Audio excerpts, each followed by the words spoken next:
অনুরোধ করব শান্তশিষ্টভাবে বসবেন এবং কথাগুলো শুনবেন, একটু সময় ধরেই শুনবেন। আজকের যে আলোচনার বিষয়, এই বিষয়টা অনেক জটিল, গুরুত্বপূর্ণ। গুরু ধরার প্রয়োজনীয়তা, কেন গুরু ধরতে হবে, কেন শিষ্যপদ গ্রহণ করতে হবে, এই কথাটা অনেক পুরনো। এই উপমহাদেশে অনেক দিন ধরে চলছে, তারপরে বন্ধ হয় নাই। অনেক আশ্রম গড়ে উঠেছে, অনেক দরবার গড়ে উঠেছে। এর পাশাপাশি সাম্প্রদায়িক তাদেরও মসজিদ, মাদ্রাসা, মন্দির, মিশনারি এগুলো গড়ে উঠেছে।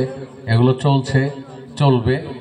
একটা মতবাদ দ্বারা বিশ্ব চলে না, একাধিক মতবাদ বিশ্বে থাকবে, এটাই নিয়ম। তো আজকের প্রসঙ্গ গুরু গ্রহণের প্রয়োজনীয়তা এবং শিষ্যপদ গ্রহণ। এর সঙ্গে সঙ্গে থাকে শিষ্যের যোগ্যতা, গুরুর যোগ্যতা। সংক্ষিপ্তভাবে বলা যাবে, এটা দীর্ঘ সময় নিয়ে বলা যাবে না, অনেক বড় ব্যাপার। আপনারা জানেন এবং না জানেন, জেনে শুনে হোক আর না বুঝে না শুনেই হোক, আপনারা কিন্তু অনেক দরবারে গেছেন। আমার সামনে যে লোকগুলো বসা, আমি মনে করি যে বয়স্ক লোকগুলো প্রায় কোনো না কোনো দরবারে গিয়ে, কোনো না কোনো আশ্রমে গিয়ে ইতোমধ্যেই গুরুর হাতে হাত দিয়ে তরিকা গ্রহণ করেছেন। অল্প কিছু লোক বা কম বয়সী ছেলে যারা আছে, তারা হয়তো গুরু গ্রহণ করেন নাই। তো আমাদের আজকের যে বিষয়, সেই বিষয়টা নিয়ে আমি কথা বলি। এই যে ধরেন, গুরু গ্রহণ করতে হবে কেন? যাদের গুরু নাই তাদের গুরু কে? যারা গুরু গ্রহণ করেছেন তারা কি পাবেন? যারা গুরু গ্রহণ করেন নাই তারা কি পেলেন না? আমি প্রথমে কোরআন শরীফের একটি আয়াত দিয়ে শুরু করি। বিসমিল্লাহির রহমানির রহিম। কোরআন শরীফে একটি আয়াত আছে, সেটা হলো লিকুল্লি জালনা মিনকুম শিরআ ওয়া মিনহাজ, যেটা প্রফেসর সাহেব ইতিপূর্বে বলেছেন। এই কথাটার অর্থ হলো প্রত্যেকের জন্য দুটো পথ, একটি ব্যাখ্যামূলক আর একটি পারম্পরিক। শরা আরবি শব্দ, শরা থেকে শরীয়ত এসছে। শরীয়ত শব্দের অর্থ হলো ব্যাখ্যা, শুধুই ব্যাখ্যা। এখানে বাস্তব কিছু বলা হয় না, শুধু ব্যাখ্যা দ্বারাই বলা হয়। যেমন শরীয়তের একটা উদাহরণ আমি দেই। কানার দুধ চেনা, বিষয়টা হলো কানার দুধ চেনা। একজন জন্মান্ধ মানুষ, সে কখনোই দুধ দেখতে পাবে না, দুধ চিনতেও পারবে না। তো পাশে দিয়ে এক লোক যাচ্ছে, তাকে বলছে যে তোমার হাতে কি? তো বলছে যে আমার হাতে দুধ। দুধ কেমন? তো দুধ দেখতে বগের মতো সাদা। তো অন্ধ বলছে যে বগ কেমন? তো বগ হলো কাঁচির মতো বাঁকা। তো কাঁচি কেমন? অন্ধ তো কাঁচি হচ্ছে না। তো কাঁচি বলছে হাতের মতো বাঁকা। তো দেখি, তো হাত দিছে যে দেখ। তো অন্ধ বলছে এটা কি দুধ? তো হ্যাঁ। তো অন্ধ ব্যক্তি, তাকে শেষ পর্যন্ত হাত দ্বারা দুধ চেনাতে হলো। অর্থাৎ একটার ব্যাখ্যা আর একটা। দুধের ব্যাখ্যা বগ, বগের ব্যাখ্যা কাঁচি, কাঁচির ব্যাখ্যা হলো হাত। তাতে কি দুধ চেনা হলো? তো এলমের শরীয়তটা এইরকম। আরবিতে জ্ঞানের স্তর হলো চারটি: শরীয়ত, তরিকত, মারিফত, হাকিকত।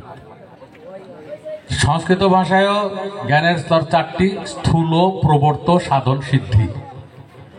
আরবি ভাষায় চারটি, সংস্কৃত ভাষায় চারটি। আর আমাদের বাংলা ভাষায় জ্ঞানের স্তর চারটি: অন্ধকার, ধন্ধকার, কুয়াকার, নৈরাকার। এটা বহু পূর্ব থেকে চলে আসছে, এখন পর্যন্ত আছে, থাকবে। তো এলমে শরীয়ত বা অন্ধকারটা হলো শুধু ব্যাখ্যা দ্বারা ব্যাখ্যা করা, ব্যাখ্যা দ্বারা ব্যাখ্যা করা। অমুক বইয়ের ভিতরে এটা আছে, অমুক বইয়ের ভিতরে এটা আছে, অমুক আয়াতে এটা আছে। আসলে বিষয়টা কি কেউ বলবে না, একটা জিনিসও বলবে না। এবং আত্মতাত্ত্বিক না থাকার কারণে জিনিসগুলো এখন এত ডিপে চলে গেছে, সেখান থেকে আর বের হয়ে আসা সম্ভব না। একেবারে প্রথম থেকে শেষ পর্যন্ত যতগুলো ব্যাখ্যা আমাদের কাছে আছে, আমি আরবিতে কথা কম বলবো, কারণ আরবিতে কথা বললে প্রচলিত ধর্মের ধ্বজাধারী যারা ধার্মিক, যারা সাম্প্রদায়িক, তারা অনেক টানা হেঁচড়া করে। আমরা বাংলায় বেশি বলার চেষ্টা করব। তো শরীয়তটা এমনই যে শুধু ব্যাখ্যার দ্বারা ব্যাখ্যা, ব্যাখ্যার দ্বারা ব্যাখ্যা, বস্তু চেনানো হয় না। এই ব্যাপারে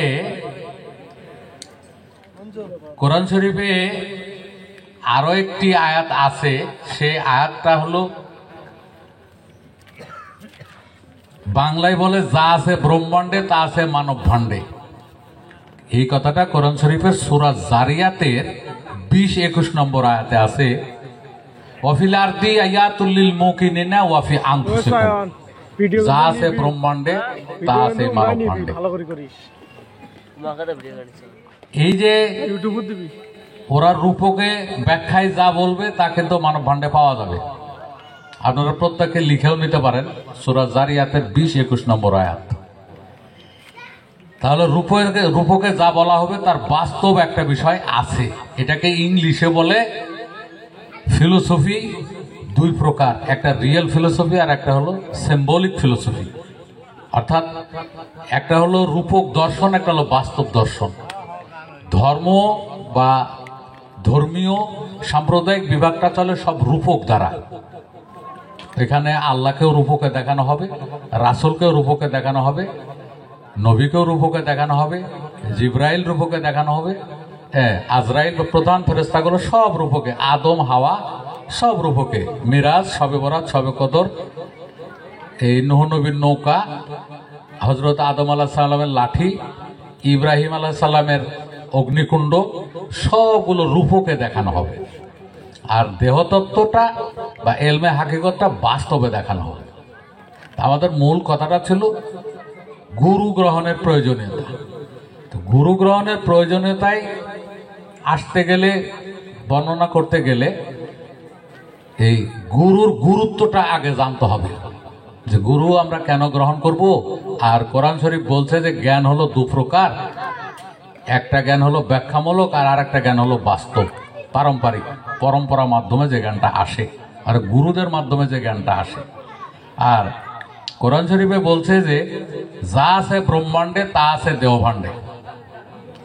এই বিশ্বজগতে রূপকে যা বলা হয়েছে তা কিন্তু মানবদেহে আছে, এই কথাটা কোরআন শরীফে বলা আছে।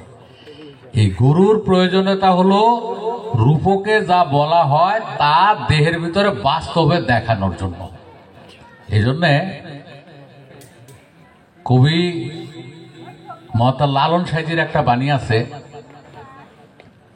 চেনাল পেলে চিনে নিতাম, যেত মনের ধুক ধুকি, চিরদিন পোষলাম এক অচিন পাখি।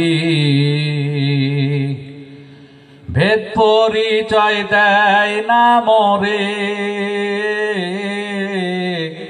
সেই খেদে ঝরে আখি, চিরদিন পোষলাম এক অচিন পাখি। এই যে কথাটা, যে আমি রূপকে যা শুনছি আমার আল্লাহ নবী রাসূল, স্বর্গ নরক, এইটাকে জানতে বুঝতে হলে যে ব্যক্তি জানে বোঝে তার কাছে যেতে হবে, চেনাল ধরে চিনতে হবে। এখানে কিন্তু গুরুর ইঙ্গিত, চেনাল ধরে চিনতে হবে। এই কথাটা আমাদের মানিকগঞ্জের একজন মরমী কবি, ওনার নাম ছিল কালুসা। এই কালুসার একটা বাণী আপনাদের নিশ্চয়ই মনে থাকতে পারে, দেখেন। উনি বলছেন যে আগে নিজেকে চেনো, পরে গুরুকে মানো, দেহ পাশ করে আনো। ওরে সেই মহলের নকল গুরু দেখাই দিবে দয়া করে, হাইরে চিনাই দিবে দয়া করে, ভুইল না মন তাহারে। নিরিখ বান্ধরে দুই নয়নে, ভুইল না মন তাহারে, নিরিখ ভুল করিলে যাবিরে মারা, পড়বিরে ভীষণ ফেরে। আর এখানে বলছে যে আগে নিজেকে চেনো, পরে গুরুকে মানো, দেহ পাশ করে আনো। এখানে কিন্তু গুরু ধরার বা গুরু গ্রহণ করার ইঙ্গিত আছে। আর আরবিতে আর একটা উক্তি আছে, আমি গুরু গ্রহণের প্রয়োজনীয়তা বলছি, যার কারণে গুরু রিলেটেড বা গুরু গ্রহণ রিলেটেড কথাগুলো তো আমাকে বলতে হবে। আরবিতে আর একটা কথা আছে, যদিও এটা হাদিস না, প্রচলিত আরবি প্রবাদ, সেটা হলো মাল্লাহু মাল্লাইসাল্লাহু শাইখুন ফাশাখাও শয়তান।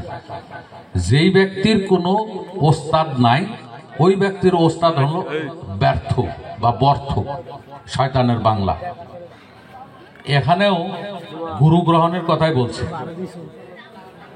আর একটা কথা বাংলায় বলে যে বিনা ওস্তাদের বাণী আর কচু পাতার পানি, আছে না এই কথাটা? ওস্তাদ ছাড়া অনেক কাজই করা সম্ভব না। তবে যারা প্রযুক্তির উদ্ভাবক, টেকনোলজি যারা তৈরি করেন, প্রথমটার কোনো ওস্তাদ লাগে না। যেমন প্রথম টেলিভিশন যে আবিষ্কার করছে কোনো ওস্তাদ ছাড়াই, প্রথম মোবাইল যে আবিষ্কার করছে কোনো ওস্তাদ ছাড়াই, এই মাইক্রোফোন দিয়ে কথা বলছি, প্রথম যে আবিষ্কার করছে ওস্তাদ ছাড়াই। এরপরে এটা ক্লাসিকে চলে আসছে। এখন ওস্তাদের মাধ্যমে এই টেকনোলজিগুলো শিখতে হয়, মেকারি করতে হয়, তাই না? প্রথমটার ওস্তাদ লাগে না, তারপরে শুরু হয় শিল্প, একজনের থেকে আরেকজন, আরেকজনের থেকে আরেকজন। তো প্রথমটা আমরা বাদ দেই, প্রথম যে উদ্ভাবক, প্রথম যে আবিষ্কারক, তারটা বাদ দিলে পরবর্তীতে ওস্তাদ ছাড়া কোনো কিছুই করাই সম্ভব না। আর মূল বিষয়টা হলো যা আছে ব্রহ্মাণ্ডে তা আছে মানব ভাণ্ডে। এখন ব্রহ্মাণ্ডে যা আছে তা মানব ভাণ্ডে দেখাতে গেলে অত সহজ না।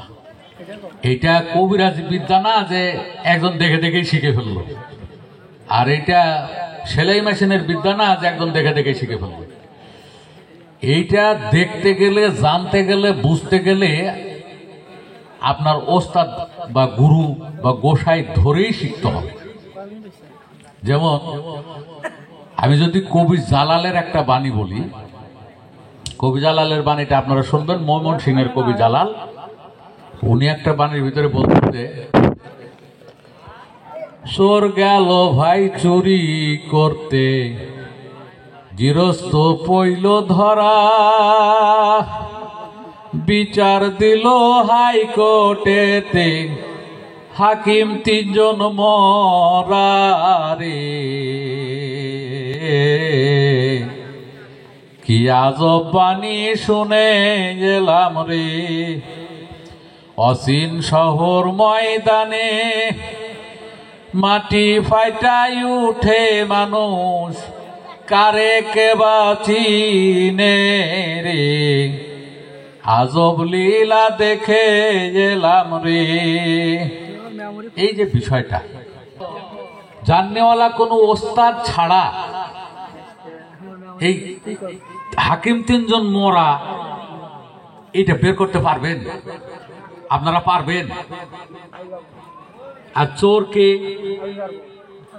কি চুরি করতে গেল, গৃহস্থ কিভাবে ধরা পড়লো, হাইকোর্টে বিচার দিল, হাইকোর্ট কোনটা, হাকিম 3 জন মারা গেল, সে হাকিম 3 জন কে,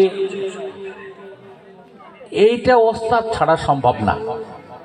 আর সেই ওস্তাদটা হতে হবে সাধক গুরু। গুরুরও অনেকগুলো প্রকারভেদ আছে। একটা হলো সাধক গুরু, যে ব্যক্তি তার কর্মজীবনে, তার ব্যক্তি জীবনে গুরু ধরে সাধন করে সিদ্ধি লাভ করে গুরু হয়েছে।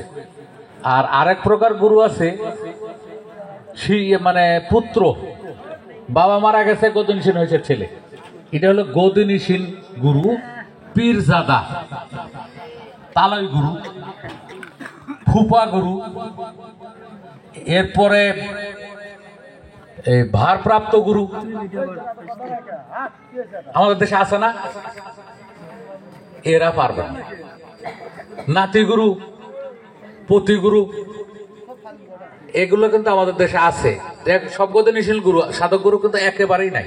সাধক গুরু কয়েকজন ছিল, তার দেহত্যাগ করে চলে গেলেন। এখন সব নাতি গুরু, পতি গুরুই আছে, ভারপ্রাপ্ত গুরু এগুলোই আছে। তারা তো আর জ্ঞান অর্জন করে নাই, তারা তো সাধন ভোজন করে নাই, তাদের কাছে গেলে কিন্তু পারবে না। এইটা সাধক গুরুর কাছে গেলে সাধক গুরুই বলতে পারবে।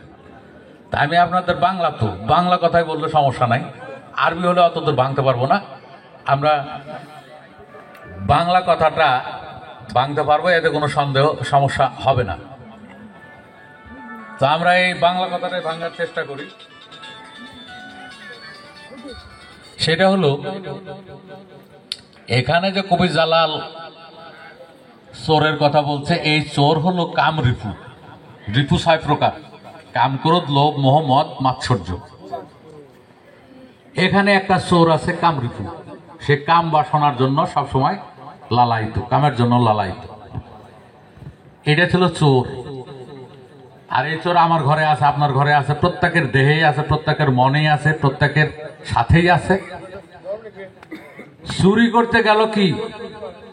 কাম। আর গৃহস্থ হলো স্বয়ং এখানে আমি। এখন যখনই কাম দেশে গেল, তখনই স্পার্ম পাসের দ্বারা বা শুক্রপাতের দ্বারা নিজেই গর্ভের ভিতরে আটকা পড়ল। তখন কিন্তু আর চোর নেই। ওই যে চোর গেল ভাই চুরি করতে, গৃহস্থ বইল ধরা, যে গেছে ওই ব্যক্তি গর্ভের ভিতরে আটকা পড়ে গেছে। আর কামরিপু শেষ। স্পার্ম পাসের পরে আর কামরিপুর কোনো কাজ নাই, সালাম দিয়ে যায় আর আসে না। এরপরে বিচার দিল হাইকোর্টে। যেখানে হাইকোর্ট হলো আমার মাতৃকুলের জরায়ু। হাকিম 3 জন মরা। এই জরায়ুর ভিতরে 3 জন হাকিমের বাস, একটা লাল হাকিম, একটা সাদা হাকিম, একটা কালো হাকিম। যখনই গৃহস্থ ভিতরে আটকা, এই 3 হাকিম আর 10 মাস আসে না। আর যদি এই 3 হাকিম আসতো রেগুলার, তাহলে বোঝা যাইতো ভিতরে কেউ নাই, চুরিও হয় নাই, ধরাও কেউ পড়ে নাই। যেহেতু হাকিম 3 জন নাই, তাহলে বোঝা গেল কেউ চুরি করতে এসেছিল, কেউ ধরা পড়ছে, তাই হাকিম 3 জন অনুপস্থিত। দেখেন তো কোন জায়গার অর্থ আর কোন জায়গার এর গুরুত্ব সঠিক না? দেহতত্ত্ব আমরা সঠিকভাবে পেলাম না। এইভাবে পবিত্র কোরআন শরীফের প্রতিটি আয়াত এই দেহে পেতে হবে। একজন পাকা সাধক গুরু পবিত্র কোরআনের আয়াতগুলোকে এইভাবে মানব দেহের ভিতরে দেখিয়ে দেবে। সব একটি আয়াত দেহের বাইরে না। এই জায়গাটায় আমাদেরকে থাকতে হবে। এই যে গুরু গ্রহণের প্রয়োজনীয়তা হলো এগুলো। যেমন আরেকটা বাণী আছে, জন্মের আগে খেতে গেলাম ভূতের বাড়ি নিমন্ত্রণ, উল্টা কথা ভাও করে দাও ওরে আমার গুরুধন। এই যে জন্মের আগে খেতে গেলাম ভূতের বাড়ি নিমন্ত্রণ, উল্টা কথা ভাও করে দাও ওরে আমার গুরুধন। অর্থাৎ গুরুজি ছাড়া অনেক কথারই অর্থ সাধারণ লোকে জানেও না, বলতেও পারবে না। একজন সাধক গুরু হলে বলতে পারবে। এরপরে আরেকটা বাণীর ভিতরে আছে, আমার লেখা বাণীটা, আপন দেশের মধুর বাণী গুরু আমায় শোনাও না, দেশবাসী কয় উল্টা কথা, সোজা করে শোনায় না, আপন দেশের মধুর বাণী গুরু আমায় শোনাও না। নিশীতে সূর্য উদয় কোন দেশে, দিনে চাঁদের আলো আসে গো। চাঁদ সুরুজ এক অক্ষে ভাসে, তাকালে কেউ দেখে না, আপন দেশের মধুর বাণী গুরু আমায় শোনাও না। এই যে কথাগুলো, যে নিশীথে সূর্য উদয় কোন দেশে, দেখেন আমাদের দেশের মানুষ জানে যে সূর্য উদয় হয় দিনে। সূর্য যখন দৃশ্যমান হয় তাকে বলে দিন, সূর্য তো দিনে দৃশ্যমান হয়। আর গানে বলা হচ্ছে নিশীথে সূর্য উদয় কোন দেশে, দিনে চাঁদের আলো আসে গো। চাঁদ দৃশ্যমান হয় রাতে, এখানে গানে বলা হচ্ছে চাঁদ মানে দিনে উদয় হয়। নিশীথে সূর্য উদয় কোন দেশে, দিনে চাঁদের আলো আসে গো। চাঁদ শুরু এক অক্ষে ভাসে, তাকালে কেউ দেখে না। ওই নিরিখ বান্ধরে দুই নয়নে, নিরিখ ভুল করিলে যাবিরে মারা পড়বিরে ভীষণ ফেরে। তো এখানে চাঁদ শুরু এক অক্ষে ভাসে, তাকালে কেউ দেখে না। দেখেন এ কথাটা কোরআন শরীফেও আছে। কোরআন শরীফে আছে ওয়াশ-শামসু ওয়াল কামারু বিহুসবানি ওয়ান নাজমু ওয়াশ-শাজারু ইয়াসজুদান। ওইখানেও বলা আছে যে চাঁদ এবং সূর্য একই কক্ষপথে ভ্রাম্যমান। দেখছেন, অথচ পৃথিবীর সমস্ত বিজ্ঞানী একমত বলছেন যে চাঁদের একটা কক্ষপথ, সূর্যের আর একটা কক্ষপথ। আর কোরআন শরীফ বলছে চাঁদ সূরজ একই কক্ষপথে ভ্রাম্যমান। আর কবিও তার মরমী বাণীর ভিতরে বলছে চাঁদ সূরজ এক অক্ষে ভাসে, তাকালে কেউ দেখে না। এই যে কন্ট্রোডিকশন হয়ে গেল, বিপরীত হয়ে গেল, যতক্ষণ পর্যন্ত সাধক গুরুর কাছে আপনি না যাবেন কোন কক্ষপথে কোন অক্ষ দ্বারা চাঁদ এবং সূরজ একই সাথে চলে। এবং এদেশের মানুষ বলে যে দিনে সূর্য দৃশ্যমান হয়, রাতে চন্দ্র দৃশ্যমান হয়। কবি বলছেন যে না, রাতেই সূর্য দৃশ্যমান হয় আর দিনে চন্দ্র দৃশ্যমান হয়। এই বিষয়গুলো, ওই যে উল্টা কথা ভাও করে দাও ওরে আমার গুরুধন, জন্মের আগে খেতে গেলাম ভূতের বাড়ি নিমন্ত্রণ। এই উল্টা কথা ভাও করার জন্য একজন গুরুদেব অত্যন্ত অত্যন্ত প্রয়োজন। যদিও আমাদের সমাজে একদল মানুষ সব সময় প্রচার করতেছে যে এই গুরু গোসার কাছে যাওয়া যাবে না, তাদের কাছে নামাজ নাই, রোজা নাই, হজ নাই, জাকাত নাই, ইসলাম নাই, পর্দা নাই, এরা বেপর্দা, তাদের কাছে গেলে ঈমান থাকবে না, ধর্ম থাকবে না। একদল লোক প্রচার করতেছে সব সময়। কিন্তু তারপরেও এই গুরু পরম্পরা বা গুরু শিষ্য এই বিষয়টা থেমে নেই। সারা দেশে বহু জায়গায় আশ্রম গড়ে উঠছে, গুরু গোসাই পীর মাসায় গড়ে উঠছে। কেউ শরীয়তের পক্ষ থেকে পীরগিরি করে, কেউ মরমিবাদ থেকে গুরুগিরি করে। দুইটা বিভাগ আলাদা। এই গুরু ধরার যে গুরুত্ব, এটা সকল মতবাদে, সকল দর্শনে অতীব প্রয়োজন। গুরু না ধরলে কেউই নিজের দেহ সম্পর্কে, যার যার ধর্মগ্রন্থ সম্পর্কে সম্যক জ্ঞান অর্জন করতে পারবে না। মহাত্মা লালন সাহেজির আর একটা বাণী আছে, সেই বাণীটাই বলা আছে, কোন কোনায় কি হচ্ছে ঘরে একদিনও খবর নিলি না রে।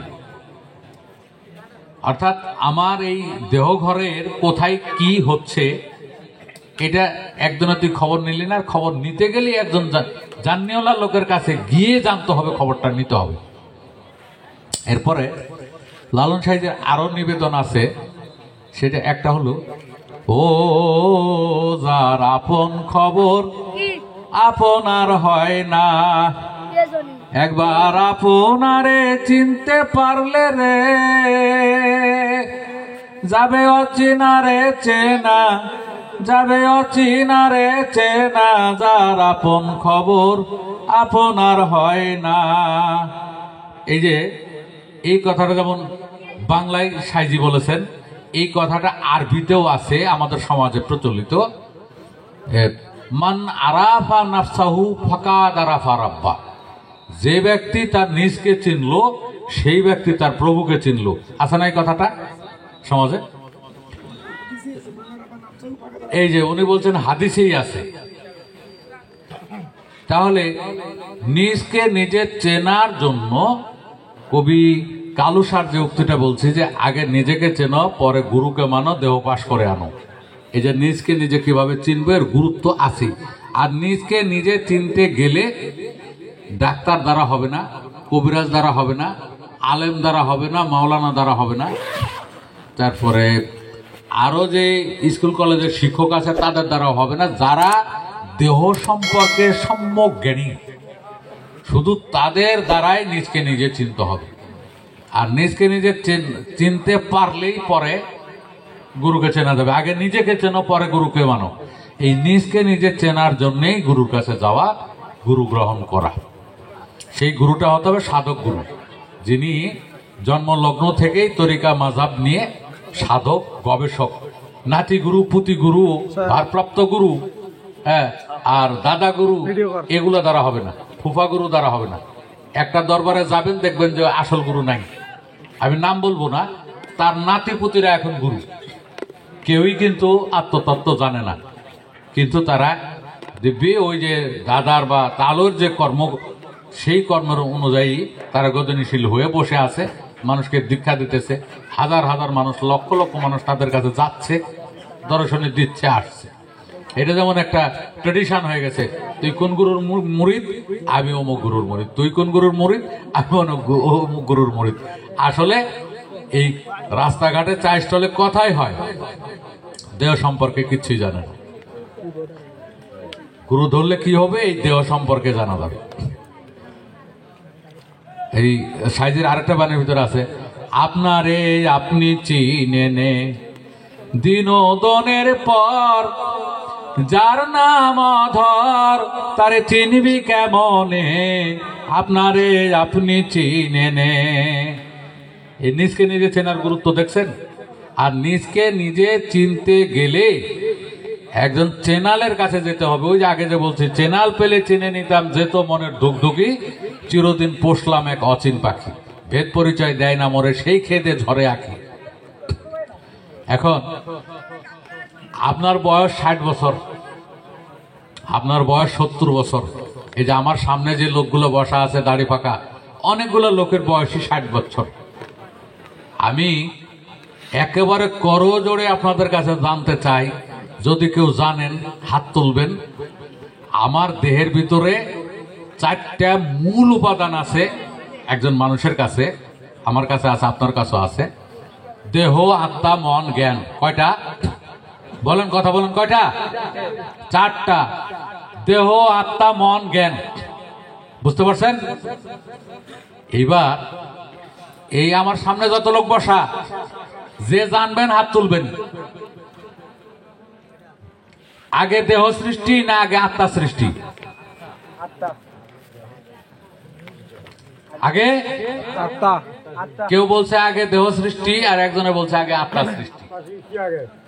এই যে আরেকজনে বলছে আত্মার সৃষ্টি আগে, কন্ট্রাডিকশন লাগছে। আচ্ছা, এরপরে আমি বলি, মন বড় না জ্ঞান বড়? জ্ঞান বড়। জ্ঞান জ্ঞান। এই যে বলছে জ্ঞান বড়।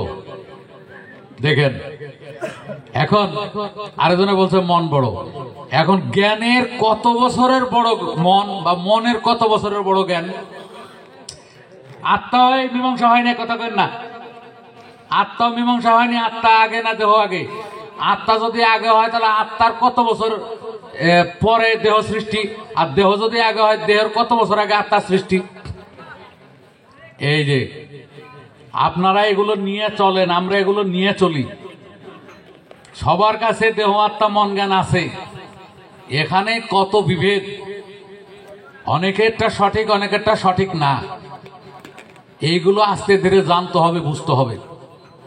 আমার কাছে যে আত্মাটা আছে, এই আত্মাটাকে আমি বাবার কাছ থেকে পেয়েছি না মার কাছ থেকে পেয়েছি, না আমার এই আত্মাটা কোত্থেকে এসছে, এইটা আমাকে জানতে হবে।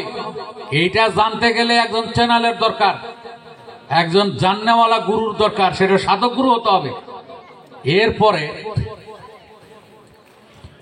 আর যে রইল যে আমার এই দেহের ভিতরে যে সমস্ত মাল আছে, এই কোন মালগুলোর কি কাজ, কোন কোনায় কি হচ্ছে ঘরে একদিনও খবর নিলি না রে। আমার দেহে যে মাল আছে, দুটা চোখ আছে, আসলে মানুষের চোখ কয়টা? কেউ বলে চোখ দুইটা, কেউ বলে চোখ তিনটা। দুটা আমরা চর্ম চোখ দেখি, একটা ডিস্টার্ব হলেও আরেকটা দিয়ে দেখা যায়। যার এই দুটা চোখও নাই, সে কি দিয়ে দেখে? নিশ্চয়ই আর একটা চোখ আছে।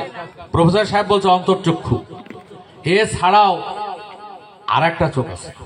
সেই চোখ ব্যাপারে আমাদের ইসলাম ধর্মের যে নবী, সেই নবীর একটা উক্তি আছে। একজন সাহাবী, শরীয়ত বলছি, শরীয়তের যে কাহিনীটা, একজন সাহাবী হুজুরকে বলছে যে হুজুর, পৃথিবীটা কত বড়? সে বলছে যে পৃথিবীটা আমার কাছে খানার প্লেটের মতো, আমরা যে ভাত খাই এই প্লেটের মতো লাগে, তাহলে একটা প্লেটের সমান। কিন্তু হযরত বড় পীর সাহেবের লেখা একটা বই আছে, বইটার নাম সিররুল আসরার, কারো যদি পড়া থাকে, ওই বইটার ভিতরে লেখা আছে, বড় পীর সাহেব বলছেন যে নাজারতু ইলা বিলাদিল্লাহি জামাআকা খারদালাতিন আলা হুকমি ইত্তিসাল। এটার বাংলা অর্থ হলো, আমি যখন প্রেমাবিষ্ট হয়ে ভাবাবিষ্ট হয়ে বিশ্বের দিকে তাকাই, তখন বিশ্বটা আমার কাছে একটা শস্যের সমান মনে হয়। কেমন হলো? আরেকটা চোখ আছে, এই চোখটা দুই প্রকারে ওপেন হয়, একটা কৌশলগত আর একটা অর্জিত। অর্জিত যে চোখটা, সেটা টিভির পর্দায় যেমন ছবি দেখা যায়, নাটক সিনেমা দেখা যায়, ঠিক এইভাবে দেখা যায়, দূরদর্শন করা যায়। আর আরেকটা যেটা কৌশলগত, সেটা চোখ দ্বারা, কয়েকটা অঙ্ক দ্বারা বোঝা যায় যে কি হচ্ছে। যেমন এই পর্দার ওপারে কি হচ্ছে, এটাও দেখা যাবে। তো সময় নিয়ে বলতে হবে, হুট করে বলা যাবে না। কালকে বৃষ্টি হবে কিনা, এই মেঘে বৃষ্টি হবে কিনা, এই লোকটা কয়দিন পরে মারা যাবে, এই গাড়িটার গন্তব্যে পৌঁছবে কিনা, নাকি আগেই দুর্ঘটনা কবলিত হবে, এগুলো বলা যায়। অনেক সাধক বলতে পারেন, এবং অনেক সাধক আছে তারা বলে যে আমি আগামী মাসের 10 তারিখ মঙ্গলবার তোমাদের কাছ থেকে পর্দা নিব। ঘটনা কিন্তু তাই ঘটে। এরা কোন সূত্র দ্বারা বলে? নিশ্চয় আর একটা চোখ আছে, নিশ্চয় আর একটা কৌশল আছে। খুব সাবধান। অনেক সাধক কিন্তু বেঁচে আছে। সবাইকে গালি দিয়ে আপনারা বাঁচতেও পারবেন না। অনেক সাধক আছে, তাদের কাছে এমনও শক্তি আছে, সাধারণ বেশে বেড়ায়।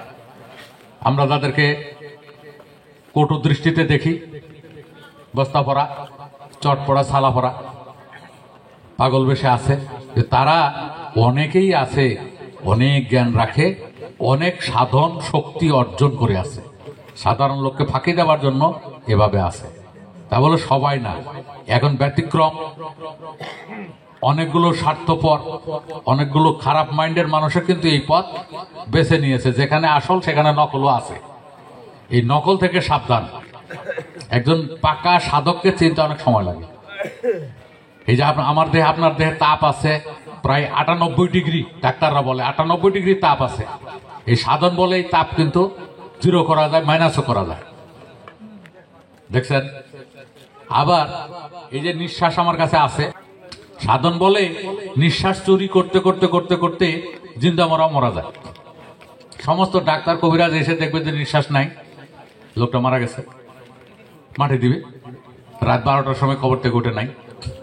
এমনও ঘটনা, বহু ঘটনা। সাধন এমন জিনিস, যে সাধন করবে, সিদ্ধি লাভ করবে, সেই এটা স্বাদ পাবে। আর যারা সাধন করে নাই, সিদ্ধি লাভ করে নাই, তারা শুধু তাদেরকে এনকার করবে, তাদের ব্যাপারে ইনসাল্ট করবে। নিজেও জানে না, কাউকে জানতেও দেবে না। এই যে বিষয়গুলো, এইগুলো জানার জন্য গুরুর প্রয়োজন। যার সেলাই মেশিন শেখার প্রয়োজন আছে, সেই সেলাই মেশিনের গুরুর কাছে শেখুক। যার লেদ শেখার দরকার আছে, লেদের মেশিনের কাছে, লেদের একজন মিস্ত্রির কাছে যে শিখুক। যার এই গার্মেন্টসে কাজ করার শখ আছে, সে কিছুদিন প্র্যাকটিস করুক। যার ডাক্তারি শেখার শখ আছে, আরেকজন ডাক্তারের সাথে থাকুক। উকালতি করার শখ আছে, আরেকজন উকিলের সাথে কিছুদিন থাকুক। তারপরে সে শিখবে। কিন্তু যার জানা বোঝার দেহতত্ত্ব জানা বোঝার স্বাদ আছে, সেও একজন চেনাল বা একজন সাধক গুরুর কাছে গিয়ে আস্তে আস্তে দেহ সম্পর্কে জ্ঞান লাভ করুক। তাহলে এই দেহের একেবারে মাথা থেকে পা পর্যন্ত যে সমস্ত নবী রাসূল, বাংলায় দেবদেবতা এই দেহের ভিতরে আছে, প্রত্যেককে চেনা যাবে, জানা যাবে। এবং ওই রূপকভাবে যেগুলো বলে রাখা আছে যে এইটা সবে বরাত, এটা সবে কদর, এটা সবে মেরাজ, এইটা ঈদুল ফিতর, এটা ঈদুল আজহা, আমি ইসলামী দৃষ্টিকোণ থেকে বলছি, এইটা জিবরাইল, এটা আজরাইল, এই বিষয়গুলো জানা বোঝা যাবে যে হুজুর জিবরাইল আমি তো পেলাম ব্যাখ্যায় জিবরাইল আকাশ থেকে বাণী নিয়ে আসে, আসলে আমার দেহে জিবরাইল কে? হুজুর আমি বুঝলাম যে নবী জিবরাইল যে বাণী নিয়ে এসে দিয়েছে ওই বাণীটা প্রচার করেছেন বা প্রচার করেন, হুজুর আমার দেহের নবী কেডা? আমরা জানি যে আল্লাহ সবকিছুর সৃষ্টিকারী, হুজুর আমার দেহে সৃষ্টিকর্তা কে আছে বা আমার সৃষ্টিকর্তা কে? এই সমস্ত বিষয় জানা বোঝার জন্য গুরুর অত্যন্ত অত্যন্ত প্রয়োজন। গুরু ধরা ছাড়া মাদ্রাসায় পড়েও জানা যাবে না, বোঝা যাবে না। নামাজ পড়েও জানা যাবে না, বোঝা যাবে না। নামাজ, রোজা, হজ, যাকাত এইগুলো দেহকে জানার জন্য প্রাথমিকভাবে এক ধরনের ট্রেনিং। মূল যুদ্ধ সামনে, মূল যুদ্ধ যদি সামনে হয়, সকল ইনস্ট্রাক্টররা নতুন করে আবার ব্যূহ বা সৈন্য সমাবেশ করবে এবং ট্রেনিং দিতে থাকবে, তাই না? যে আগামী 6 মাস পরে একটা বড় যুদ্ধ আসছে, এই তোমরা এখন ট্রেনিং শুরু করো, রক্ত ঘামাও। এই যে আমাদের সামনে একজন মুক্তিযুদ্ধ বসা, উনি জয়পুরহাট থেকে এসছেন, ওনারা আগে ট্রেনিং করছেন, পরে মূল যুদ্ধে গেছেন। এখন যার ট্রেনিং করা হয় নাই সে তো মূল যুদ্ধে যেতে পারবে না। তাহলে এই নামাজ, রোজা, হজ, যাকাত দ্বারা এই দেহকে সংশোধন করা, মনকে সংশোধন করা এবং সামনে যে সাধনগুলো আছে এইগুলোর দিকে এগিয়ে যাওয়া। যেমন এলমে শরীয়তটা হলো প্রেক্ষাগৃহে দেখানো সিনেমা। প্রেক্ষাগৃহে যে সিনেমাটা দেখানো হলো ওইটার নাম হলো ছায়াছবি। ওইখানে মূল নায়ক নায়িকার ছায়াটা দেখানো হয়েছে। টেলিভিশনে মূল আলোচক বা বক্তার বা সংবাদ পাঠকের, সাংবাদিকের ছায়াটা দেখানো হয়। এটাই তো মূল না। মূলটা তো সাংবাদিক বাড়িতে আছে, নায়ক নায়িকা বাড়িতে আছে। তারা আমাদের মতোই 3.5 হাত মানুষ, আমাদের মতো রক্ত মাংস আছে, কিন্তু সিনেমা হলে দেখলাম কি এটা ছায়া, এই জন্য এর নাম হলো ছায়া ছবি। কি কথা ঠিক আছে? এলমে শরীয়তটা হলো মূল সাধনের ছায়া, মূলের দিকে যাওয়ার ছায়া। কথাটা বুঝতে পারছেন? এখন মূলের দিকে যাওয়ার যদি এটা ছায়া হয়, তাহলে মূলের দিকে যাব কিভাবে? তখন একজন সাধক গুরুর কাছে গিয়ে দীক্ষা নিয়ে বলতে হয়, আমাকে নিয়ে চলো গুরু তোমার সেই দেশে, যেই দেশে নাই জন্ম মরণ, মন যেতে চাই সেই দেশে, আমাকে নিয়ে চলো গুরু তোমার সেই দেশে। আছে না এই বাণীটা? এখন এমন কোন দেশ আছে সেখানে জন্ম মরণ নাই? আমি ভাঙলে বুঝতে পারবেন, আমি না ভাঙলে আপনারা কেউ বুঝতে পারবেন না। সেইটা পৃথিবীতে এমন কোন দেশ নাই যে যেই দেশে জন্ম মরণ নাই। তবে আধ্যাত্মিক জগতে, দেহতত্ত্ব জগতে এমন একটা দেশ আছে, সেই দেশে জন্ম মরণ নাই। সেই দেশটা হলো সাধন দেশ। সাধন দেশের ওরে কাম ক্রোধ 6 জেলা ছেড়ে যেতে হবে কর্মপুর, ভেবে দেখ মন সাধন রাজ্য বহুদূর। কবি রজ্জবের বাণী। ভেবে দেখ মন সাধন রাজ্য বহুদূর, কাম ক্রোধ 6 জেলা ছেড়ে যেতে হবে কর্মপুর। এই সাধন রাজ্যের একটা এলাকা আছে সেখানে জন্ম মরণ নাই।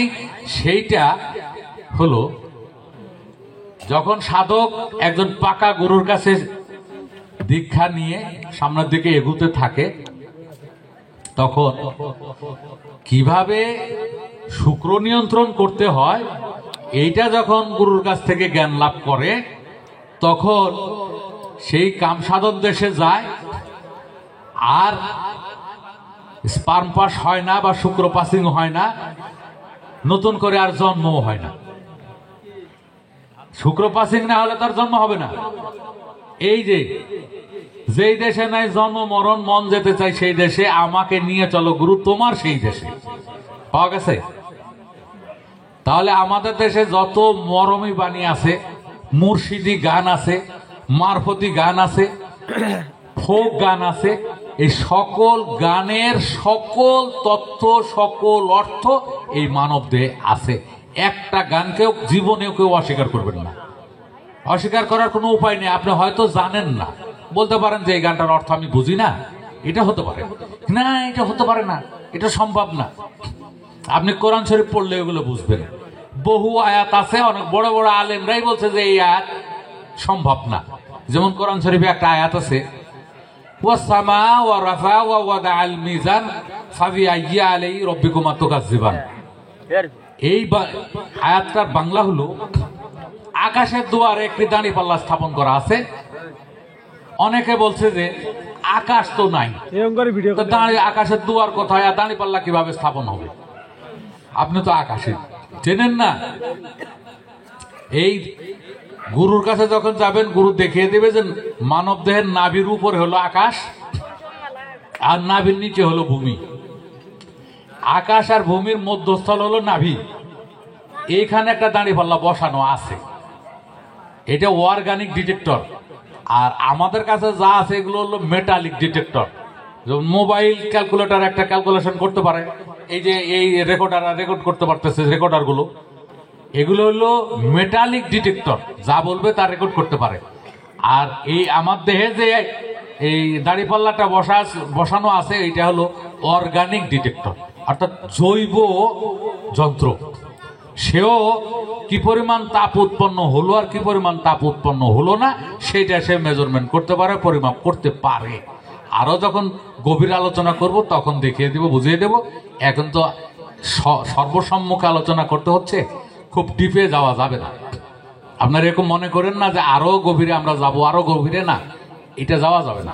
কেন সর্বঘরনার লোক আছে, কেউ মুরিদ হয়েছে, কেউ মুরিদ হয় নাই, বাচ্চারা আছে, অনেক মা বোন আছে, যার কারণে এর চেয়ে গভীরে আর যাওয়া সম্ভব না।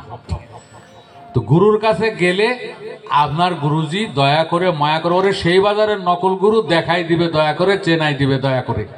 অর্থাৎ যখনই আপনি গুরুর কাছে যাবেন, আপনার দেহটা সম্পর্কে আস্তে আস্তে দেহের দিক, দেহের আকাশ পাতাল, এই দেহ কোথায় কোন নবীর বাস, কোথায় কোন ফেরেশতার বাস, কোথায় স্বর্গ কোথায় নরক, এই ব্যাপারে বাণী আছে। কোথায় স্বর্গ কোথায় নরক কে বলে তা বহুদূর, এই মানুষের মাঝে স্বর্গ নরক, মানুষের সুরাসুর, এ ব্যাপারে কথা মানে কবির বাণী আছে না? হ্যাঁ, কাজী নজরুলের বাণী, যে প্রফেসর সাহেব বলছে। তাহলে গুরু দয়া করে দেখাই দিবে এই দেহের আকাশ পাতাল, দিক সমূহ, ফেরেশতা, নবী রাসূল, স্বর্গ নরক, শবে বরাত, শবে কদর, শবে মেরাজ, ঈদুল ফিতর, ঈদুল আজহা সহ হেরা গুহা, কোরআন, যে কোরআনের কথা বলা হয়েছে যে এইটা কাগজের কোরআন, আর একটা কোরআন আছে এরফানি কোরআন, কালালন ফিজির বাণী। আর একটা কোরআন আছে এরফানি কোরআনে কোনো জের জবর নাই। আর আমাদের কাগজের কোরআনে জের জবর আছে। আর কোরআন শরীফের শুরুতেই এই কথাটা বলা আছে, কিন্তু আমাদের আলেমরা এটা মানে না। আলেমরা মানে না কোন জায়গায়? যেমন কোরআন শরীফে প্রথমে বলা আছে যালিকাল কিতাবু লা রাইবা ফিহি, ওই যে বইটা, ওই বইয়ের ভিতরে কোনো ভুল নাই। আর ওরা বারবারই দেখাতেছে এই বইটা, কাগজের এই বইটা, কিন্তু বলছে জালিকা। জালিকা মানে ওই, হাজা মানে এই, ইংলিশে দিস মানে এই, দ্যাট মানে ওই, আরবিতে হাজা মানে এই আর জালিকা মানে ওই। এখানে লেখা আছে যালিকাল কিতাবুল লা রাইবা ফিহি, ওই বইটা সন্দেহ মুক্ত, ওই বইটার ভিতরে কোনো সন্দেহ নাই। ওই বইটাই এরা স্বীকার করে না, এরা সব সময় বলে এই বইটা, এই বইটা, এই কাগজের ছাপার বইটা। হ্যাঁ রে বাবা, কাগজের ছাপার বইটা তুই কলকাতা ছাপার বাংলাদেশের ছাপা এক হবে? বাংলাদেশের ছাপার মিশরের ছাপা এক হবে? বাংলাদেশের ছাপা সৌদি আরবের ছাপা এক হবে? বাংলাদেশের আয়াত সংখ্যা আর ইরানের আয়াত সংখ্যা এক হবে? বাংলাদেশের যে ছাপাই বলা হয় 114টা সূরা, আর ইরানে যে কোরআন চলে ওখানে বলা হয় 115টা সূরা। আমাদের দেশে কোরআন শরীফের আয়াত 6666 নাকি এর কম বেশি, এগুলো নিয়ে বহু বিতর্ক আছে না, মারামারি হয়েছে না, এগুলো মামলা হয় না, মোকদ্দমা হয় না, যে কাগজের কোরআনে কোথাও কম আছে কোথাও বেশি আছে, কোনোটা আগে ছাপা কোনোটা পরে ছাপা, কোনোটা সূরা সংখ্যা বেশি। আবার যারা আপনারা যদি আরো টাইটেল ক্লাসে পড়া কেউ লোক থাকেন, আছেন কেউ টাইটেল ক্লাসে পড়া, ফাজিল ক্লাসে পড়া কেউ আছেন, আলিম ক্লাসে পড়া কেউ আছেন? হাত তোলেন। নাই, আপনারা বুঝবেন না। কোরআন শরীফের ভিতরে এগুলো নিয়ে এলমে মানতাকের ভিতরে আলোচনা আছে যে কোরআন শরীফের সূরা ফাতিহা এটা কি কোরআন শরীফের সূরা না সূরা না। এখানে বলা আছে যে কোরআন সূরা ফাতিহা হলো ভূমিকা, এটা হলো কোরআন শরীফ সম্পর্কে প্রাথমিক একটা বই লিখলে একটা বইয়ের ভূমিকা লাগে, এই জন্য এইটা হলো একটা ভূমিকা। এই ভূমিকা হওয়ার কারণে তো এটা লেখা আছে। এই সূরা ফাতিহার ভিতরে কি লেখা আছে বলেন তো? আউযু বিল্লাহি মিনাশ শাইতানির রাজিম, বিসমিল্লাহির রহমানির রহিম, আলহামদুলিল্লাহি রাব্বিল আলামিন। সকল প্রশংসা সেই এই রবের জন্য বলা আছে না, যে রবের যদি এইটা হয় তো রব নিজের জন্য নিজে এই প্রশংসা করতে পারে? কথা বুঝে আসে না আপনাদের? এটা হলো ভূমিকা। পবিত্র কোরআন শরীফের এটা 7টা আয়াত হলো ভূমিকা বা মুখবন্ধ, বা এটাকে বলা হয় প্রাককথন। এই নিয়ে যখন এখানে যদি ফাজিল ক্লাস বা কামেল ক্লাসের ছাত্র থাকতো তারা বুঝতো, আপনারা বুঝবেন না। এই কাগজের কোরআন কম হতে বেশি হতে পারে, একদল মানবে আরেক দল মানবে না, মানে আয়াত সংখ্যা, রুকু সংখ্যা, এরপরে সূরা সংখ্যা, এরপরে মঞ্জিল সংখ্যা, এগুলো কিভাবে এসছে একদল মানতে পারে একদল নাও মানতে পারে, এগুলো আমাদের বিষয় না। আমাদের কথা হলো যে লেখা আছে যে যালিকাল কিতাবুল লা রাইবা ফিহি, ওই বইটা সন্দেহমুক্ত। আপনারা কেন বলছেন এই বইটা সন্দেহমুক্ত? এই কথা আপনারা দীর্ঘ 400 বছর ধরে প্রচারই করতেছেন।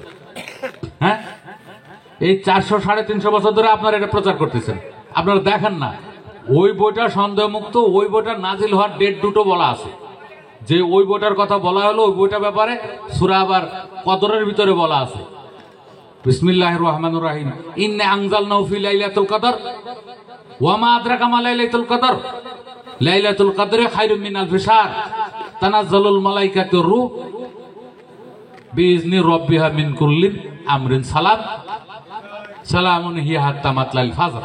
ওখানে বলা আছে যে এই ডেটে এই তারিখে ওই গ্রন্থটা যে বলা হলো, শুরুতে যে বলা হলো ওই বইটা সন্দেহমুক্ত, ওই বইটা নাজিল হয় এই তারিখে। এইটাকে আপনারা ঘুরিয়ে পেঁচিয়ে বারবার বলছেন যে এইটা এই বই, এইটা 23 বছরে নাজিল হয়েছে, এটা হেরা গুহার থেকে নাজিল হওয়া শুরু হয়েছে, এটা মক্কায় কিছু অংশ নাজিল হয়েছে, এটা মদিনায় কিছু অংশ নাজিল হয়েছে। আপনি যা দেখে আসছিলেন, হ্যাঁ, আপনি 300 বছর আগের কথা বলতে পারবেন? আর আপনি 1400 বছর আগের কথা এই যে সাজানো গোছানো রূপ কথাগুলো বলে মানুষকে আজকে এত বছর ধরে ধোকা দিয়ে যাচ্ছেন।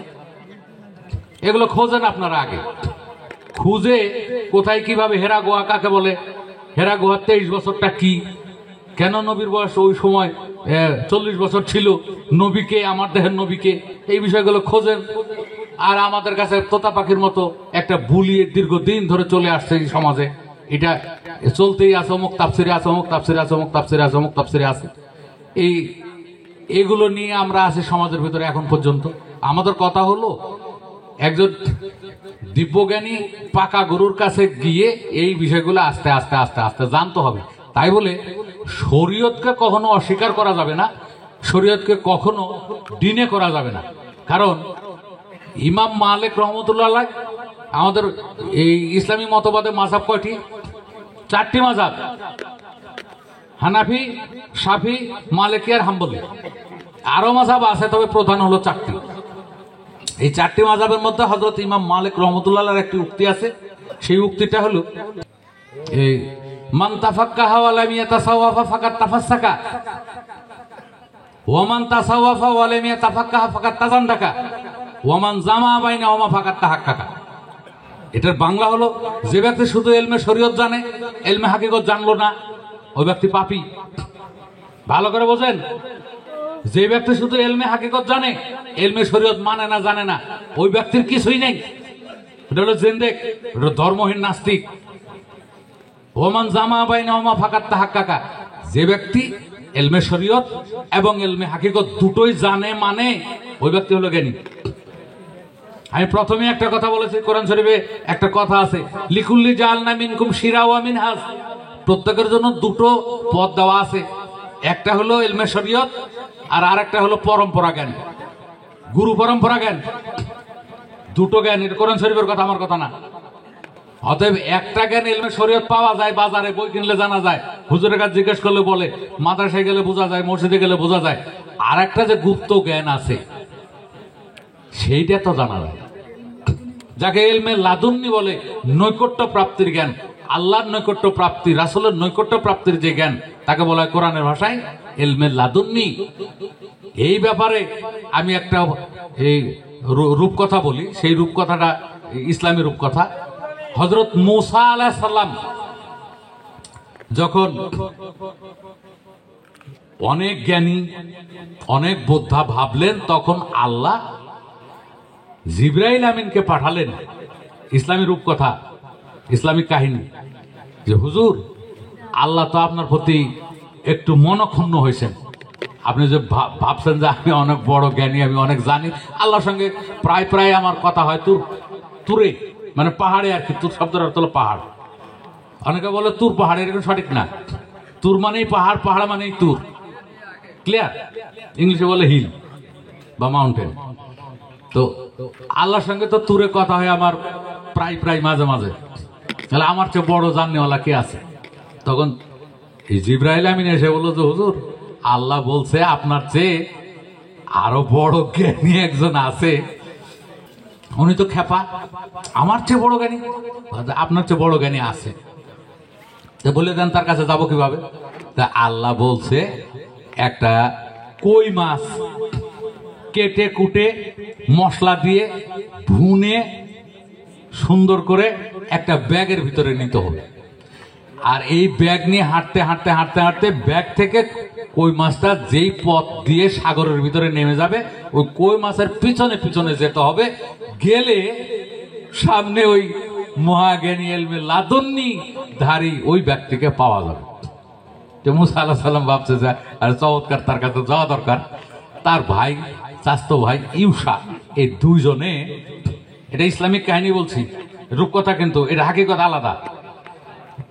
দুই ভাই যেতে যেতে যেতে যেতে অনেক রাস্তায় এক বট গাছের নিচে জিরানোর জন্য বসছে, পরে ঘুমিয়ে গেছে। ঘুম থেকে উঠে দুই ভাই আবার হাঁটা ধরছে। এখন প্রায় সন্ধ্যা লেগে গেছে। এখন বলছে, কিরে, কই মাছ যাবে কখন? ব্যাগে আছে কি দেখ। তারপরে ব্যাগটা খুঁজে দেখে কই মাছ নাই। আরে তোরে না কই মাছ দেখতে দিছি, তুই কই মাছটা দেখে রাখবি কোন দিক দিয়ে নামে। আর সেই সৌদি আরবের এই কথাটা হচ্ছে, সৌদি আরবে কই মাছ পাওয়ার বা রাখার ওইখানে বিল খালো নাই, এরকম নদী নালাও নাই, কই মাছের কথাটাও থাকার কথা না। কিন্তু কিভাবে আমাদের কাছে কই মাছের এই আলোচনাটা 400 বছর ধরে চলছে, ভালো করে বোঝেন। অমুক তাফসিরে আছে, এই অমুক তাফসিরে আছে, এভাবে কিন্তু আসছে। এখন ইউসা বলছে যে ভাই, আমি তো কই মাছের দিকে তাকিয়েই ছিলাম, কিন্তু ব্যাগের দিকে তাকিয়েই ছিলাম, গেল কোথায়? তো বলছে, তো মনে পড়ছে বট গাছের নিচে যখন আমরা ঘুমিয়েছিলাম, দুই ভাই তো একসঙ্গে ঘুমাইছি, শালা কিন্তু গেলে এই ফাঁক দিয়ে বাড়াইছে। তা এখন ঘুরে ওই গাছের কাছে যেতে হবে। ওই গাছের কাছে আবার গেছে, গিয়ে দেখে কই মাছ যাওয়ার একটা দাগ থাকে, চিহ্ন থাকে। দেখবেন যে অনেক যারা মেসুয়া বা মেসে, ওরা কিন্তু বোঝে যে এদিক দিয়ে এই মাছটা গেছে। তো ওই বালি দিয়ে কই মাছের যাওয়ার রাস্তা ধরে ধরে ধরে সাগর পাড়ে যাচ্ছে। যে দেশে কই মাছই নাই, যেই দেশে বট গাছই নাই বা বড় ধরনের কোনো গাছ হয় না, সেই দেশে কই মাছ যাওয়ার রাস্তা ধরে যাবে, বিশ্বাসযোগ্য আপনাদের? যা গেছে, গিয়ে সেখানে পেয়েছে হযরত খিজির আলাইহিস সালামকে। এরপরে কাহিনী তো রাবারের ফিতার মতো টানলে আরো লম্বা হবে। তিনটা কাহিনী আছে। এই তিনটা কাহিনীর একটা শরীয়ত আছে, শরীয়তের আছে, তারপরে শরীয়তের আবার হাকিকত আছে। প্রথম আলেমরা যা বলে এটা বলে যে সাধারণ ব্যাখ্যা। এটার ব্যাখ্যা কি জানেন? এটা হলো শরীয়তের ব্যাখ্যা। এইবার শরীয়তের আবার হাকিকতের ব্যাখ্যায় আমরা বলবো, তবে এখন বলতে পারবো না। ক্লিয়ার? এখন বলা যাবে না। এই যে কই মাছ কে, ওই গাছটা কি, এই যে ইউসা কে, ব্যাগটা কি, মুসা কে, আর খিজির আলাইহিস সালাম কে, কোথায় বসা, এগুলো আমরা বিস্তারিত দেখাইতে পারবো, চেনাইতে পারবো সবাইকে, তবে এখন না। এই যে কাহিনীগুলো, তো একজন জ্ঞানীর উপরে আরেকজন জ্ঞানী আছে, এটাকে বলা হয় এলমে লাদুন্নি। হযরত খিজির আলাইহিস সালাম এলমে লাদুন্নির জ্ঞান প্রাপ্ত ছিলেন। এলমে লাদুন্নির জ্ঞান আর এলমে শরীয়তের জ্ঞান এক সমান না। এলমে লাদুন্নির জ্ঞান বহু ঊর্ধ্বে। একেবারে লাদুন্নি শব্দের অর্থ হলো নৈকট্য প্রাপ্ত, নৈকট্যতা লাভ করা। এই জন্য খুব সতর্ক। যারে তারে বিশ্বাসও করা যাবে না, আর যারে তারে সম্মান শ্রদ্ধাও করা যাবে না। মানুষ যাচাই বাছাই করে গুরু গ্রহণ করার প্রয়োজনীয়তা, আমি এইটা স্বাভাবিক বিষয়গুলো বলছি। আর তাত্ত্বিক বিষয়গুলো যদি আসতে হয়, শোনেন, এই যে আজকের শিরোনামটা দেওয়া হয়েছে গুরুর প্রয়োজনীয়তা, তাই না? এই শিরোনামটা এবার আসি। দেহকে চিনলাম গুরুর দ্বারা, গুরু লাগবে। এরপরে আমরা যখন দাম্পত্যে যাব, বৈবাহিক জীবনে যাব, শুক্র নিয়ন্ত্রণ এমন একটা গোপন কৌশল, এইটা আমার দাদাও কারো কাছ থেকে শেখে নাই, আমার বাপও কারো কাছ থেকে শেখে নাই। দাদাও করছে চুরি করে, গুরু ধরে নাই। আমার বাপে হয়েছে, আমার বাপেও করছে চুরি করে, গুরু ধরে নাই। আমি হয়েছি। এখন আমিও যদি চুরি করে করি, কাউকে জানালাম না, বুঝাইলাম না, যা পারি নিজে নিজেই, তাহলে আমি আবার মরবো, আবার জন্ম হবে, আবার মরবো, আবার জন্ম হবে। এই জন্য বলছে, আমাকে নিয়ে চলো গুরু তোমার সেই দেশে, যে দেশে নাই জন্ম মরণ, মন যেতে চাই সেই দেশে। আমাকে নিয়ে চলো গুরু তোমার সেই দেশে। এই যে কথাটা, অর্থাৎ জন্ম মরণহীন দেশে গেলে আমি ভালো থাকবো, সুস্থ থাকবো। আর এতদিন যা করছি, যদি এইটার আসল জিনিসটা বোঝেন, এত খারাপ লাগবে, নিজকে এত দুর্বল মনে হবে, এত লোকের ভিতরে বলাও সম্ভব না। কবি লালন আংশিক বলছেন, হাইরে মজার তিলে খাজা, দেখলি না মন কেমন মজা, লালন হয় বিজাতের রাজা, পড়ে আছে যে জকুলে, পড়ে শোনে সারলি দফা, করলি রফা গোলে মালে। অর্থাৎ আমি যখন গুরুর কাছ থেকে ট্রেনিংটা নিব, নিয়ে ওই জন্ম মরণহীন দেশে যাব, সেটা যে কেমন মজা ওটা কেউ জানেই না, খাই নাই। হাইরে মজার তিলে খাজা, দেখলে না মন কেমন মজা। ওই মজা পেতে গেলে গুরুর কাছে যেতে হবে। গুরু ছাড়া আর দুলা ভাইও বলবে না, মাদ্রাসার হুজুরও বলবে না, আর ওই মসজিদের ইমাম সাহেবও বলবে না। আর তার নিজেরই সমস্যা আছে। তার নিজেকে যদি জিজ্ঞাসা করা হয় যে হুজুর, ওই টাকশালে গেলে আপনি কতক্ষণ যুদ্ধ করতে পারেন, ওর নিজেরই সমস্যা আছে। যত বড়ই দাড়িওয়ালা হোক আর যত বড়ই পাগড়িওয়ালা হোক, এইটা গুরুজির কাছে গিয়েই শিখতে হবে। ভালো করে বুঝেন, এটা গুরু ছাড়া আর পৃথিবীতে কোনো আপন নাই, একজন আপন নাই যে এই গুপ্ত বিদ্যাটা শিখাবে। লাগবে গুরু, ঠিক আছে? 2 নাম্বার, আমি দীর্ঘায়ু লাভ করব কিভাবে? আমি দীর্ঘায়ু লাভ করব কিভাবে? যেমন লোকনাথ বাবা, এই যে ঢাকার সোনারগাঁয়ের লোকনাথ ব্রহ্মচারী, কথিত আছে উনি 160 বছর বেঁচে ছিলেন। আপনার আমার গড় আয়ু কত? 70 বছর শেষ। হুমায়ুন আহমেদ মারা গেল 56 বছর বয়সে। কবি হুমায়ুন আহমেদ, আপনাদের নেত্রকর। আমাদের মহাত্মা লালন সাইজি এখন পর্যন্ত আমাদের কাছে যে তথ্যপত্র আছে 116 বছর বাঁচছেন। আপনি বাঁচেন কয় বছর? এই দীর্ঘায়ু লাভ করব কিভাবে? এই দীর্ঘায়ু লাভ করার যে গুপ্ত বিদ্যা, এইটা গুরুজি শিখাবে। কয়টা হলো? ওই গুপ্ত বিদ্যা শিখাবে আর এই গুপ্ত বিদ্যা শিখাবে। কয়টা হলো কথা কন? এরপরে আমার তৃতীয় চক্ষুটা আমি কিভাবে উদ্ধার করব? আমি কথা সামনে দেখে, আমি তো বিশ্ব দেখতে পাই না, গুরু শিখাবে। আমার এখন নিঃশ্বাসটা 12 আঙ্গুলি সামনে এবং 12 আঙ্গুলি ভিতরে যায়।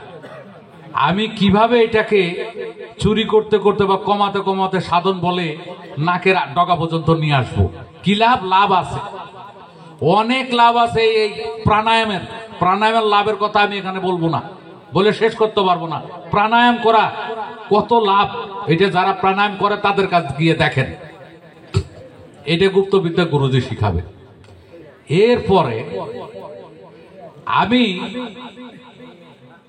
এই দাম্পত্যে আবদ্ধ হওয়ার পরে, বিবাহ করার পরে নিশ্চিত পুত্র কিভাবে নিব, নিশ্চিত কন্যা কিভাবে নিব, এইটা গুরুজি শিখাবে। কে শিখাবে বলেন? মসজিদের ইমাম সাহেব, মাদ্রাসার হুজুর, কোন আলেম? এখন আমি ছেলে হব না মেয়ে হব, এইটা কিভাবে আমি বুঝবো সঠিক কিনা? আমি একটু উদাহরণ দেই। এবার মরলে পুরুষ হব, কালারে নারী বা নাবগো, কালা বুঝবে তখন নারী হবার কি যন্ত্রণা, রইতে পারি না। আছে না?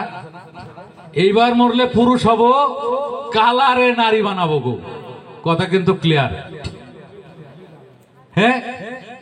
আর একটা গানের ভিতরে আছে, ক্ষুদিরামের গান। 10 মাস 10 দিন পরে জন্ম নিব মাসির ঘরে মাগো, সেই দিন চিনতে যদি না পারো মা, চিনবে গলার ফাঁসি।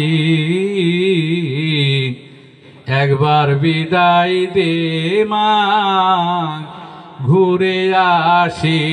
আমি জন্ম নিব। তারপরে আর একটা বাণীর ভিতরে আছে, বনমালী গো তুমি পর জনমে হইও রাধা, তুমি যাইও যাইও যাইও বনমালী,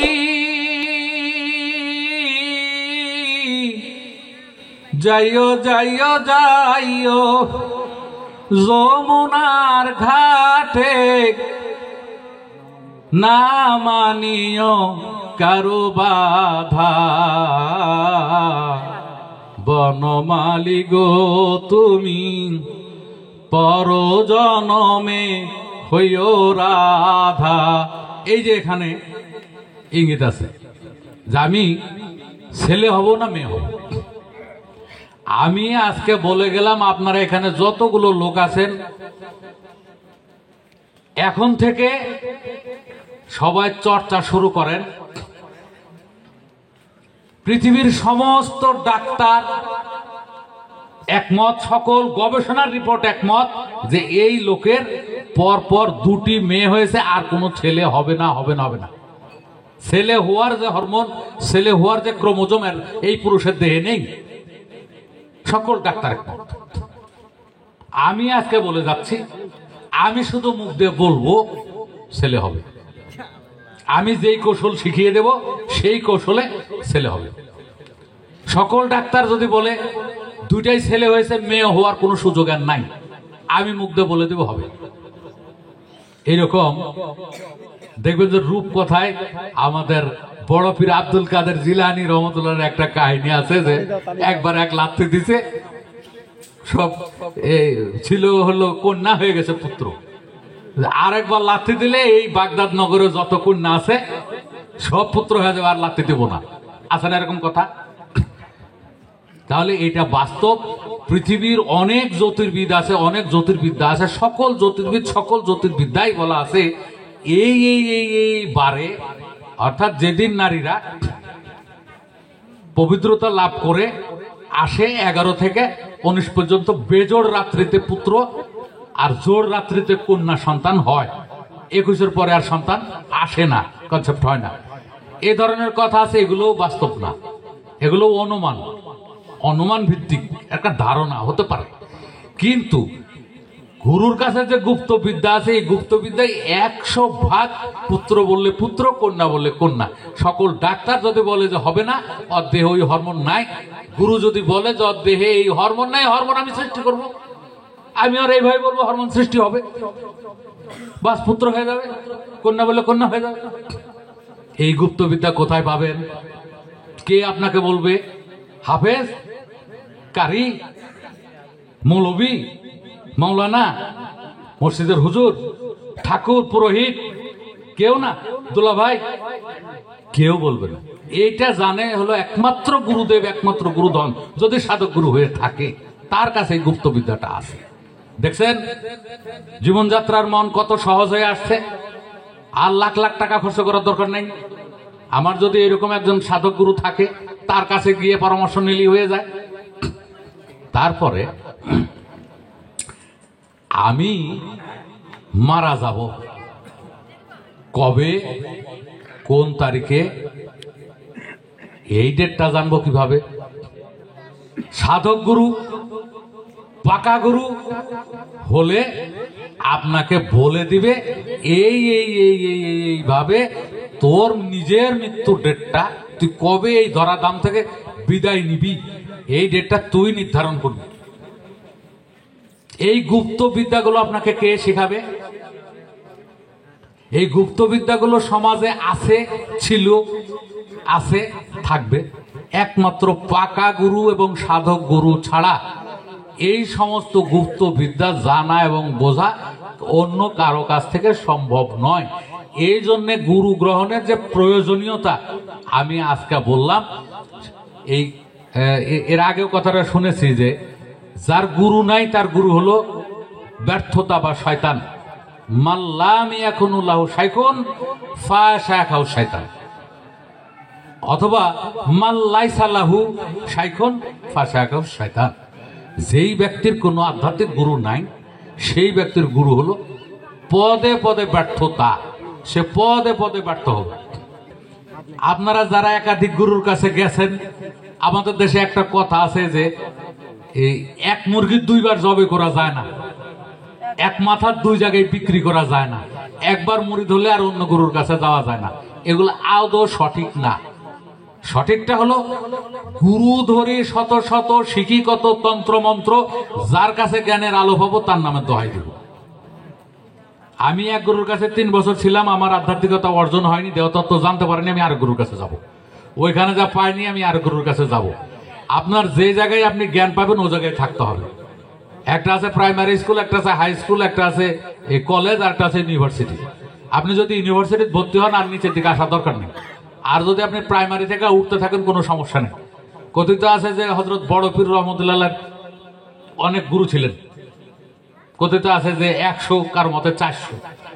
হযরত ইমাম আবু হানিফা বলছেন যে আমার গুরু সংখ্যা 100-এর উপর, এরকম মুক্তির ভিতরে আছে। তো আমাদের এইখানে যারা আছে সবাই প্রায় 2 জন 3 জন 4 জন 5 জন গুরু ধরা মানুষ। এই যে মুক্তযোদ্ধা যে আছে, উনি যে জয়পুরহাট থেকে এসছেন, ওনারও একাধিক গুরু, আমারও একাধিক গুরু। তো আপনারা যাচাই বাছাই করে সাধক গুরুকে বেছে নেবেন।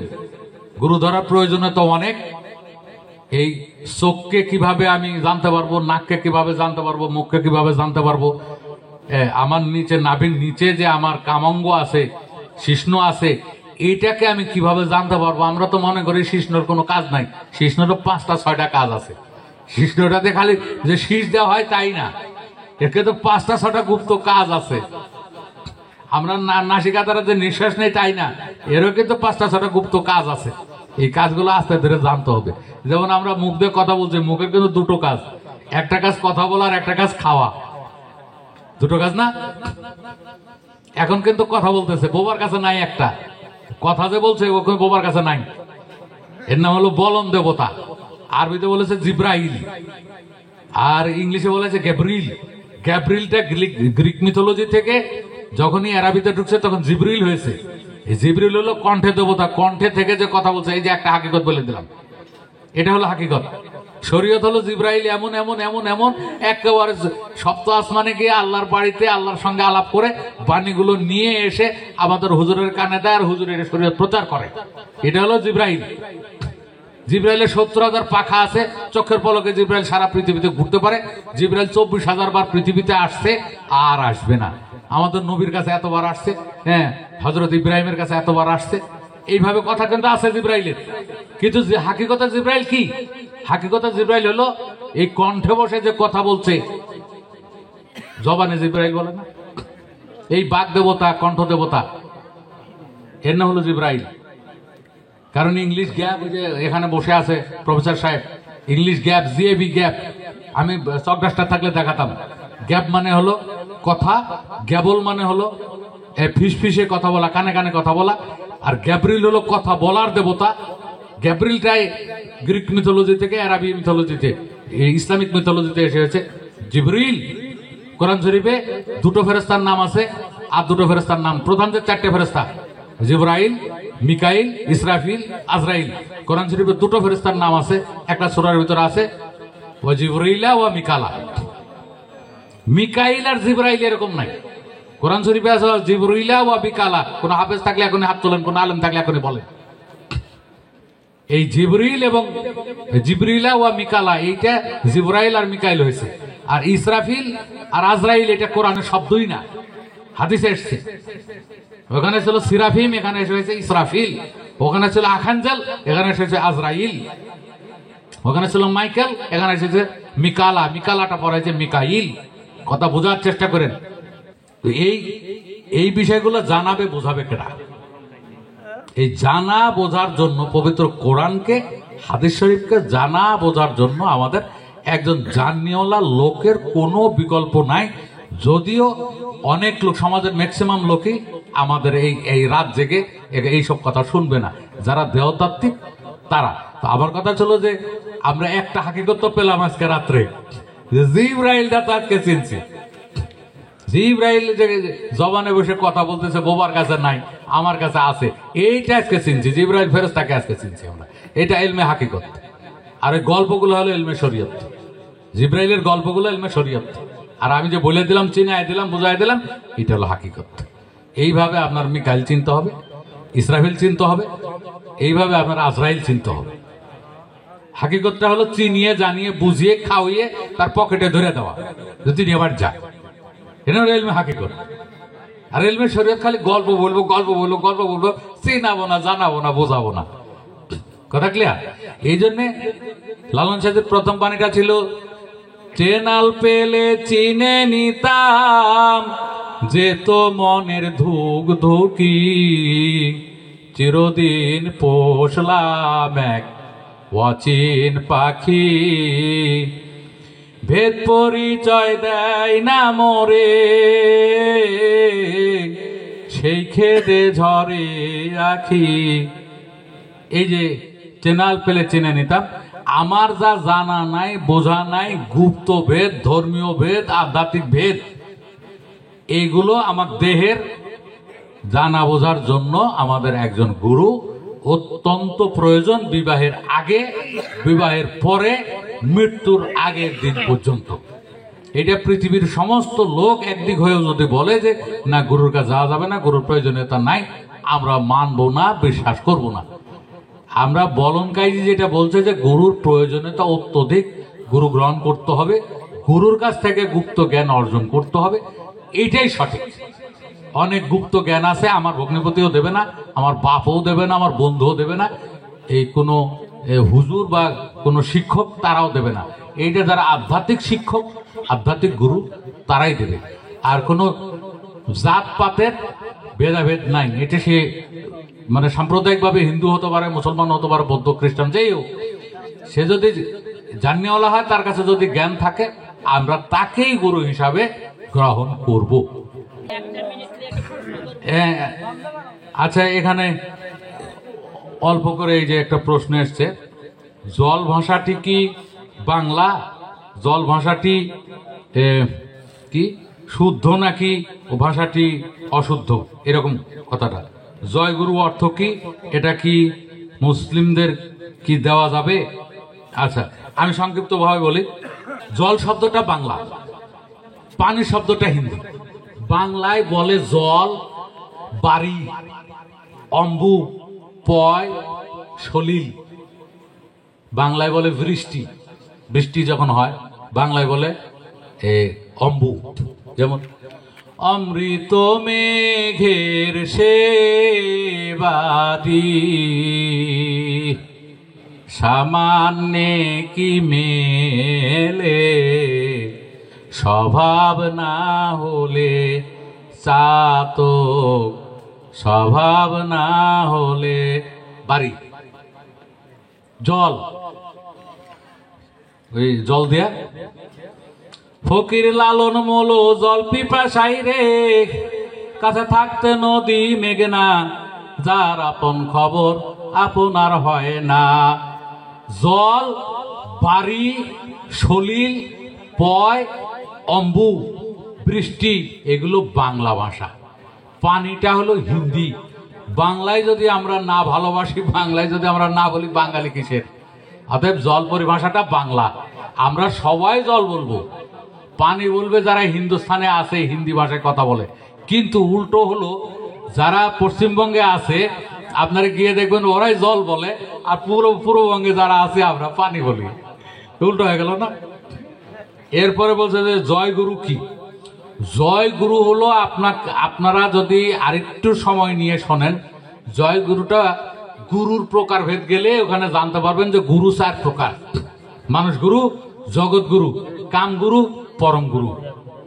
এই জগৎ গুরু হলো নাসিকার শ্বাস, নাসিকার ডান শ্বাস এবং বাম শ্বাস, নাসিকার ডান শ্বাস এবং বাম শ্বাস, এই শ্বাসকে বলা হয় জগতের গুরু।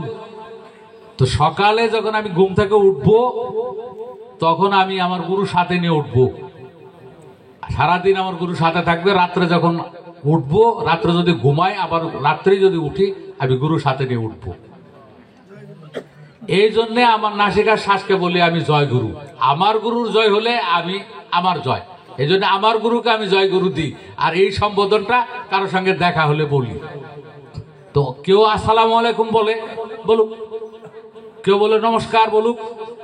কেউ বলে নমস্তি, বলুক। কেউ বলে গুরুপদে, ওই যে সেকেন্ড চাঁদের অনুসারী যারা, তারা বলে গুরুপদে।